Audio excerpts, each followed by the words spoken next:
to the Bamgboshe Happy Hour. I am Peju Bamgboshe Roethlisberger. Hi everyone, and I'm Naomi Bamgboshe. And this is Let's Talk About the Golden Bachelorette. Ma, I think we should get started like we always do with the Bamgboshe Happy Hour with a nice little toast to Joan. Okay. Oh yeah, Joan was doing her thing. She was giving last night. Let's raise our glasses to long life, prosperity, health, wealth, and happiness. And do your thing, Joan. Salud. Salud.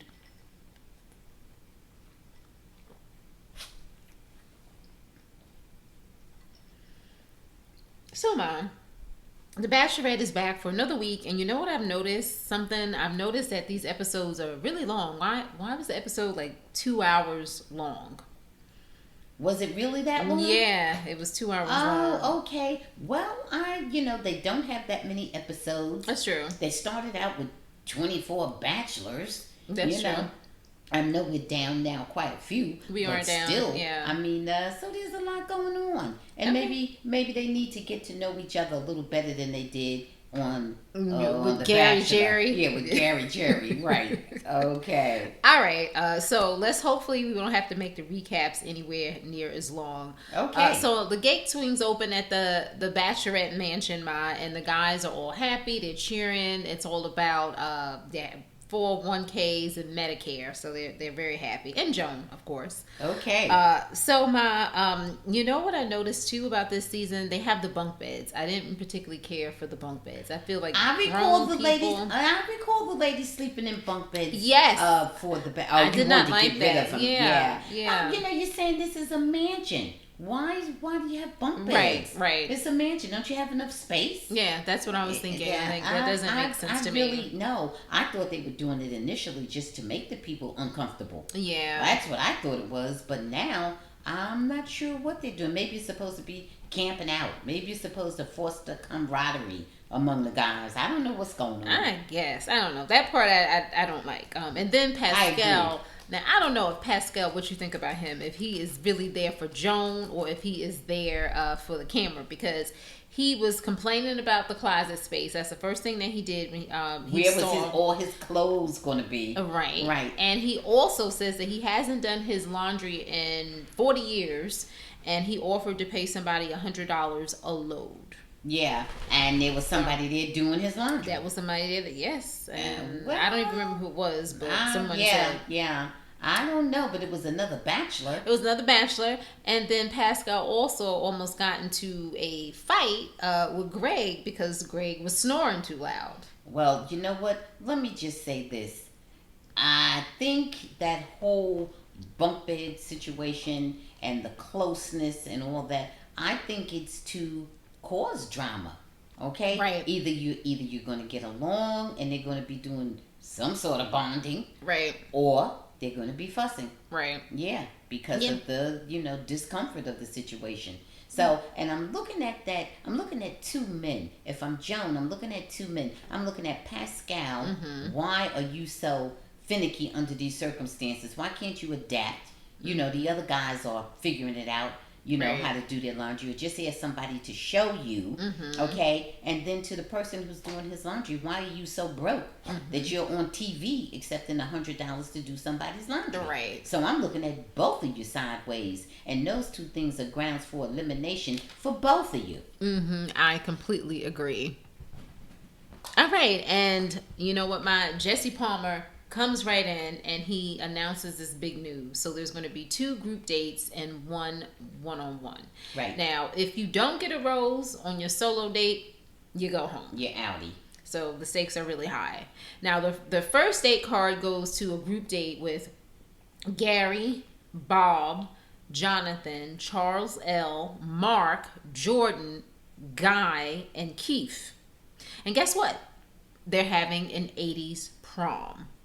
Now, what do you think about the 80s prom theme? What do you think about that? I thought, you know what? You really just have to get your head into it.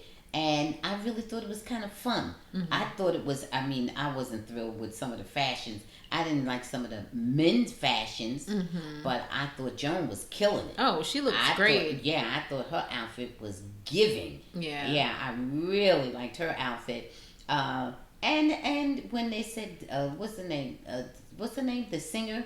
Oh, Taylor Dane. Yes. You know what? I thought she was good. Very upbeat. I don't know Taylor Dane. Do you know her? No, I don't know about her history. Okay. But I liked her upbeat music. Yeah. And it was, motivating everybody just to get out and dance. Yeah. Yeah. And that I liked. And Guy was doing some breakdancing. Is he the ER doctor? I really don't know. I think he's the ER I really doctor. Don't remember. But you remember he was doing some breakdancing. Yes. Yeah. He was doing some kind of hybrid break dances where somebody had to come over and twirl him around. Yeah. And but it was funny. It was all in good fun. Everybody had a really good attitude. Yeah. Oh, I liked it. I very much like. I wasn't feeling those powder blue tuxes that a couple of them had on. I wasn't feeling that. I didn't like Jonathan's pink. Well, you know what? I was okay with that. Okay. Only because. Look, I wasn't crazy about any of them. Mm-hmm. Any of those, the tuxes, okay? Yeah. That's in the first place, but I particularly couldn't stand the powder blues. Maybe because I had an uncle who wore a powder blue suit for 20 years, And he was actually your favorite uncle. Right, he was my favorite uncle, but that was a hideous powder blue suit. Yeah. And he wore it until it was so old, it was out of fashion, he was still wearing it on. You sure it was powder blue? Yeah. You sure it's that discolored? Nah, well, it may have been, faded. But in any event, like I said, I was okay with Jonathan's pink as much as I was with any of the rest of them. Like I said, I wasn't too thrilled about any of the tuxes that they were wearing back in the day. Yeah. But I love the guy's attitudes, And but you want me to go further and talk about who was the prom king? Who was Jonathan. Well, it's Jonathan. Yeah, I was gonna go. Okay. Yeah, no, it's fine. I was gonna talk about Jonathan a little bit more. Because Jonathan. I was gonna go in about him too. Go ahead. He shared a heartfelt story. About your thoughts about that. Oh, he was the solitary man of color, in which the color is black. A lot of us are of color. All this. I got it. Everybody's of color, right, to some extent. And he was the only black man wherever the hell he went to school. Which, look, please, man, okay? I don't even want to hear that. I doubt that it's true anyhow. He probably was one of a few. Right. But, and a week before the prom, the girl told him she didn't want to go. Did it ever dawn on you she just didn't want to go with you? She just changed her mind. Right. She knew what color you were when she said yes, she would go in the first place. Right. And then she changed her mind. Oh, well. Wait, you know what, Ma? It's funny that he said that because I know, obviously I'm significantly younger than Jonathan. Yes. And I went to a school that was in a very diverse town at high school. Yes. And there weren't many black men there either. Yeah. So what does that mean? Right. There weren't many black men in the school there was at all. Plenty of them that women that wanted to go with, or girls that wanted to go out with them. And you didn't have to listen. I went to the prom. I am in the general age category of Jonathan, and I didn't go to the prom with a person that went to my school. I went to a person who went to another school. Right. There's that. Yeah. I mean, and that's common. And then you couldn't ask somebody else in that particular school. We've all had disappointments. I don't know exactly like that, but what difference does it make? We've all had disappointments. I didn't like the woe is me story, okay? No. And I didn't like you using the race thing because that may not even have been the situation, period. She maybe just didn't want to go with your whining ass. I didn't like that, okay? Now let's call it what it is. Everything is not that. No, that's true. And he's not that old. It ain't like you was born with going with the wind. People do what they do. Yeah. So I wasn't feeling that. To me, that was a big ask for you to, that was your bid for being the king of the prom and a sympathy bid from Joan. That's what I thought. That's exactly what that was. Ingratiating yourself to Joan, and I really didn't like that. He didn't have to do that. You're just a well-built, handsome-looking man. You don't need the sympathy vote, please. And then Bob, I guess he thought he was dropping a bomb, but I'm pretty sure we saw that he had a gay daughter earlier on.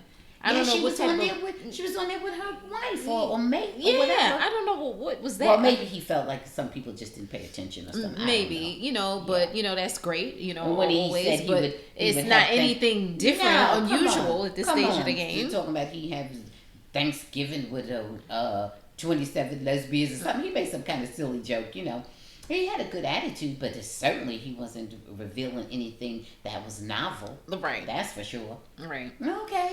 Okay. And poor Charles L. Now, poor Charles L. was sitting over there in the bleachers, and he was upset thinking about his wife. Right. And I just felt a little bad. He isolated himself. For a minute, he was feeling really sad. Yeah. And we kind of understand that. Yeah. You know. Yeah. Yeah. So, yeah. But you know what? But that's not the end of the story. Don't leave the story hanging there. Go ahead. No. Look back, and a few minutes passed, and look back at the screen, and he was on there doing some out of sync dancing. Some offbeat out of sync dancing, which was so fun. He was enjoying himself. He started thinking about what his daughters said to him, his kids or whatever. And he went over and started partying. All right. And like you mentioned before, fast forward, and the prom king is Jonathan. Right. And he gets his, rose or whatever he gets. A crown and whatever. Yeah. Now let's move forward, Ma, to the one-on-one date. And that's with Chalk. Okay? And guess where they go, Ma? I don't remember. Where did they go? One of the happiest places on earth. Disneyland. Yeah. And so, it was actually a really sweet date, It really was. because it started off with like the rise, and then it ended off with like a romantic dinner. Yeah. And listen, Joan is always looking great, so we don't even just say anything else. But did she have on that green? Is that what she had on for that? I don't think. I know she had on the green at the end. At the end, at the very end. Okay, I don't remember, but I know she had looked on great. She had on a big full skirt. Powder blue gown for that Disneyland dinner. Yeah, she looked like a Disney princess. Yes. Okay. Yes. So Chalk, Chalk really revealed the story about his late fiance Kathy, and she, passed away. I guess a couple years ago, and they had been together for 9 years, and he talked about his whole romantic history where he married, and he was married for 12 years and divorced, and 2 kids. Everything.